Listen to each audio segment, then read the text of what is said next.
যুদ্ধ শেষ হওয়ার পরেই রাসূলুল্লাহ সাল্লাল্লাহু আলাইহি ওয়াসাল্লাম মুসলমানদের উদ্দেশ্যে একটি ভবিষ্যৎবাণী করেন যে এটি আমাদের সাথে কুরাইশদের শেষ যুদ্ধ, আর এরপর তাদের সাথে আমাদের আর কোনো যুদ্ধই বাকি নেই। আর এই ঘটনার ঠিক 1 বছর পর রাসূলুল্লাহ সাল্লাল্লাহু আলাইহি ওয়াসাল্লাম একদিন তার একটি স্বপ্নে দেখেন যে তিনি তার সাহাবাদের সাথে কাবার তাওয়াফ করছেন।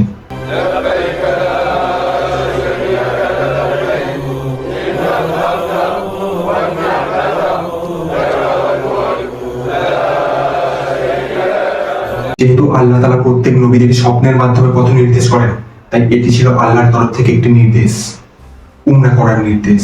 এরপর রাসূলুল্লাহ সাল্লাল্লাহু আলাইহি ওয়াসাল্লাম তার প্রায় 1400 সাহাবা নিয়ে রওনা হয় মক্কার দিকে। আর এই উমরা ছিল অন্যান্য সকল উমরার থেকে একদম আলাদা, কারণ যাত্রার শুরুতেই রাসূলুল্লাহ সাল্লাল্লাহু আলাইহি ওয়াসাল্লাম তার প্রত্যেক সাহাবাকে বলে দেয় যে তারা যেন তাদের সাথে একটি করে কুরবানির পশু নেয়, আর সাথে একটি কঠোর নির্দেশও দিয়ে দেয় যে কুরাইশরা তোমাদের যুদ্ধের জন্য যতই উস্কানি দেয় না কেন, তোমরা তোমাদের তরবারিগুলি কোনোভাবেই যুদ্ধের জন্য বাইরে বের করবে না যতক্ষণ না পর্যন্ত তারা আমাদের উপর হামলা করছে। আর মুসলমানদের ঠিক এই সুযোগের ফায়দা নিয়ে আবু সুফিয়ান রাসূলুল্লাহ সাল্লাল্লাহু আলাইহি ওয়াসাল্লামের সামনে এমন একটি চুক্তির প্রস্তাব রাখে যে মেজরিটি অফ সাহাবা রাসূলুল্লাহ সাল্লাল্লাহু আলাইহি ওয়াসাল্লামকে এই এগ্রিমেন্টকে ক্লিয়ারলি ডিনাই করে দিতে পারে। এমনকি রাসূলুল্লাহ সাল্লাল্লাহু আলাইহি ওয়াসাল্লামের এই এগ্রিমেন্টে রাজি হওয়ার পরে হযরত উমর রাদিয়াল্লাহু আনহু এই এগ্রিমেন্ট ক্লিয়ারলি ডিনাই করে দেয়। কি ছিল এই এগ্রিমেন্টের মধ্যে, যার ফলে যেসব সাহাবারা রাসূলুল্লাহ সাল্লাল্লাহু আলাইহি ওয়াসাল্লামের একটাকে নিজেদের প্রাণ উৎসর্গ করে দিতে রাজি, তারা পর্যন্ত এই এগ্রিমেন্টের বিরোধিতা করে। আর এই এগ্রিমেন্ট কি প্রভাব ফেলেছিল মুসলমানদের উপর, let's find out. Abu Sufyan যখন জানতে পারে মুহাম্মদ তার 1400 সাহাবা নিয়ে এগিয়ে আসছে মক্কার দিকে,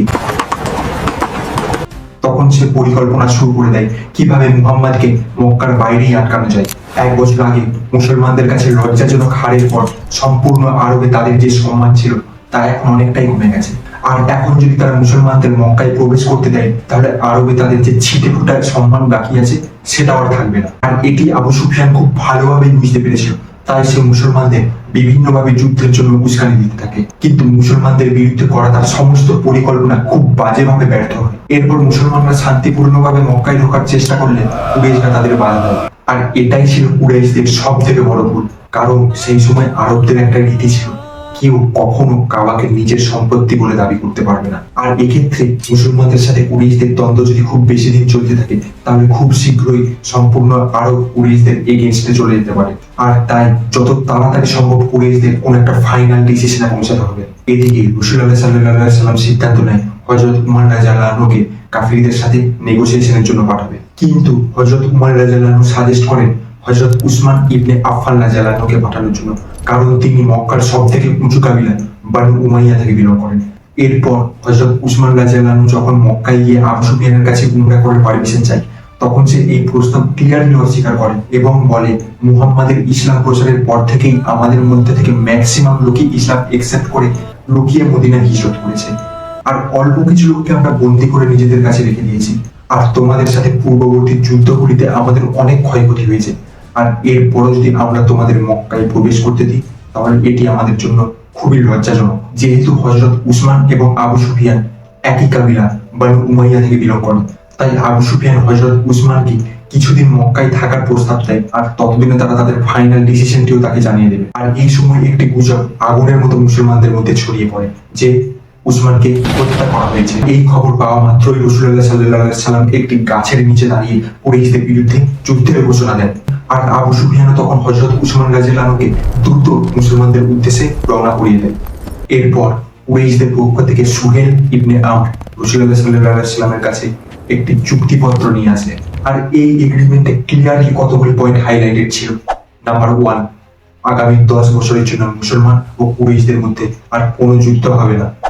নাম্বার 2, যদি মদিনা থেকে কেউ ইসলাম ত্যাগ করে তাকে কিছু বলা হবে না, কিন্তু যদি কেউ ইসলাম একসেপ্ট করে মক্কা থেকে মদিনা যায় তাকে কুরাইশদের কাছে ফেরত পাঠাতে হবে। নাম্বার 3, মুসলমানরা এই বছর উমরা করতে পারবে না।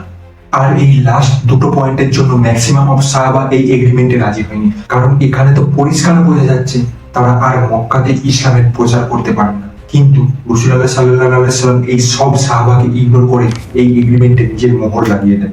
আর ঠিক এই সময় সুহেল ইবনে আমর এর ছেলে আবু জিন্দাল ইবনে সুহেল মক্কা থেকে পালিয়ে মুসলমানদের কাফিলায় এসে পৌঁছায়, কিন্তু সে মাত্র কয়েক মিনিট লেট করে ফেলেছে, তাই তাকে মক্কায় ফেরত চলে যেতে হবে। এরপর অনেক সাহাবাই মক্কা থেকে পালিয়ে মদিনা চলে আসে, কিন্তু এগ্রিমেন্টের জন্য তাদের সকলকেই মক্কায় ফেরত পাঠাতে হয়। একদিন এরকমই একজন সাহাবা আবু বাসিরকে মদিনা থেকে মক্কায় রিটার্ন করা হয়, কিন্তু সে মাঝ রাস্তা থেকে পালিয়ে আবার মদিনা চলে আসে এবং রাসূলুল্লাহ সাল্লাল্লাহু আলাইহি সাল্লামকে বলে, আপনি কুরাইশদের সাথে করা এগ্রিমেন্ট যথাযথ পালন করেছেন, কিন্তু আমি ও আমার মতো লোকেদের সাথে কুরাইশদের কোনো এগ্রিমেন্ট নেই, তাই আমরা কুরাইশদের সাথে বদলা নিজেদের মতো করে নিয়ে নেব। এরপর আবু বাসির মদিনা থেকে পালিয়ে এখানে এসে থাকতে শুরু করে এবং ধীরে ধীরে সে তার মতো আরো অন্যান্য সাহাবাদেরও মক্কা থেকে এখানে ডেকে নেয় এবং তারা এখানেই তাদের বসতি করে তোলে। আর তাদের এই লোকেশনটি এতটাই পারফেক্ট ছিল, এর খুব কাছ দিয়ে মক্কার কাফিলা শামে ব্যবসা করতে যেত। তারা মক্কার কাফিলাতে হামলা করতে শুরু করে, যার ফলে মক্কাবাসীর বিজনেসে কোটি কোটি টাকা লস হতে শুরু করে। আর এখন যখন তারা কোনোভাবেই এই গোষ্ঠীকে কন্ট্রোল করতে পারে না, তারা মদিনা গিয়ে রাসূলুল্লাহ সাল্লাল্লাহু আলাইহি সাল্লামের কাছে হাত জোর করে তাদেরকে নিজের কাছে ডেকে নিতে বলে এবং এগ্রিমেন্টের সেকেন্ড পয়েন্টটা ক্যান্সেল করে দিতে বাধ্য হয়। এখন যেহেতু কুরাইশরা আগামী 10 বছরের জন্য মুসলমানদের উপর আক্রমণ করতে পারবে না, তাই রাসূলুল্লাহ সাল্লাল্লাহু আলাইহি সাল্লাম আরবের বাইরে হাফসা, বর্তমান ইথিওপিয়া, রোমান রাজা হারকিউলিস ও পার্সিয়ান এম্পায়ারের কাছে ইসলামের দাওয়াত পাঠায়। যেহেতু হাফসা ও রোমের রাজা খ্রিস্টান ছিল, তাই তারা খুব ভালোভাবে জানতো খুব শীঘ্রই একজন নবীর আগমন করবে। আর ইসলামের এই দাওয়াত পেয়ে হাফসার রাজা ইসলাম অ্যাকসেপ্ট করে নেয়। কিন্তু রোমান রাজা হারকিউলিস সেই সময় আরব থেকে ট্রেড করতে আসা কুরাইশ সর্দার আবু সুফিয়ানকে নিজের কাছে ডেকে কতগুলি প্রশ্ন করে।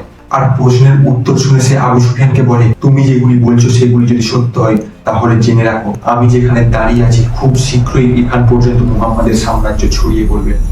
And the other side, Persian king Khasru, যারা আগুনের ইবাদত করতো, রাসূলুল্লাহ সাল্লাল্লাহু আলাইহি সাল্লামের লেটারটা পাওয়ার সাথে সাথে সেটি ছিঁড়ে আগুন পুড়িয়ে ফেলে। আর এই সময় আবারও মদিনার মধ্যে ইহুদিরা মুসলমানদের বিরুদ্ধে ষড়যন্ত্র করতে থাকে, যার ফলে মুসলমানদের একটা বড় আর্মি রওনা দেয় খাইবারের উদ্দেশ্যে, যা আজও পর্যন্ত ইহুদিদের কাছে একটা দুঃস্বপ্ন। Khaybar war was the last chance.